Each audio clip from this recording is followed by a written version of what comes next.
Oke, di sini saya akan menjelaskan manfaat dan penerapan biopsikologi dalam perkembangan manusia. Apa itu biopsikologi? Biopsikologi adalah ilmu yang mempelajari proses mental manusia dan bagaimana proses mental tersebut dapat dibentuk, atau ilmu aplikasi terapan biologi dan psikologi tentang perilaku manusia. Biopsikologi merupakan pendekatan psikologi dari aspek biologi dan ilmu biopsikologi, melihat bahwa sifat dan tingkah laku manusia juga mengalami pewarisan dari induk asal atau dari bawaan lahir. Mempelajari perkembangan manusia dapat dibedakan menjadi dua hal, yaitu proses pematangan dan proses belajar. Proses pematangan adalah berarti proses pertumbuhan yang menyangkut penyempurnaan fungsi-fungsi tubuh sehingga terjadi perubahan-perubahan perilaku bisa didapatkan dari ada tidaknya proses belajar. Dan proses belajar adalah berarti proses mengubah atau mempelajari perilaku melalui pelatihan, pengalaman, dan dengan lingkungan.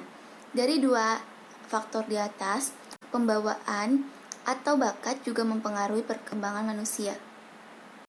Dan selanjutnya, mempelajari perkembangan manusia berkaitan semuanya dari proses pematangan atau proses pertumbuhan yang menyangkut penyempurnaan fungsi tubuh, dari proses belajar dan latihan dengan lingkungan. Tahapan perkembangan biopsikologi dimulai dari masa kanak-kanak, masa remaja, masa dewasa, dan masa hingga tua, yang masing-masing tahapan memiliki karakteristik pertumbuhan dan perkembangan yang berbeda-beda.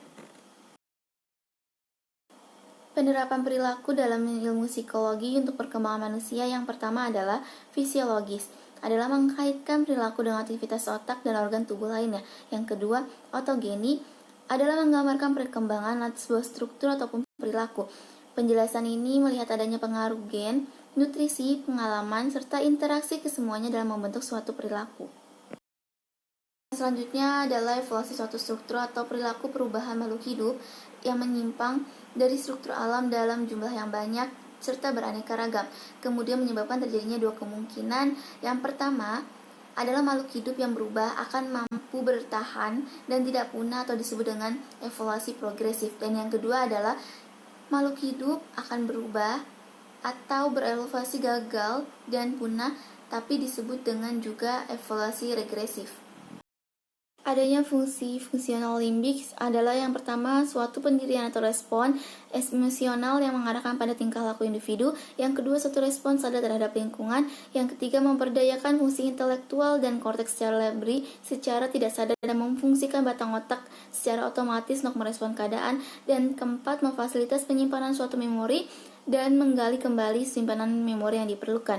Dan terakhir, merespon suatu pengalaman dan inspirasi suasana hati, terutama reaksi takut, marah, dan emosi yang berhubungan dengan perilaku seksual.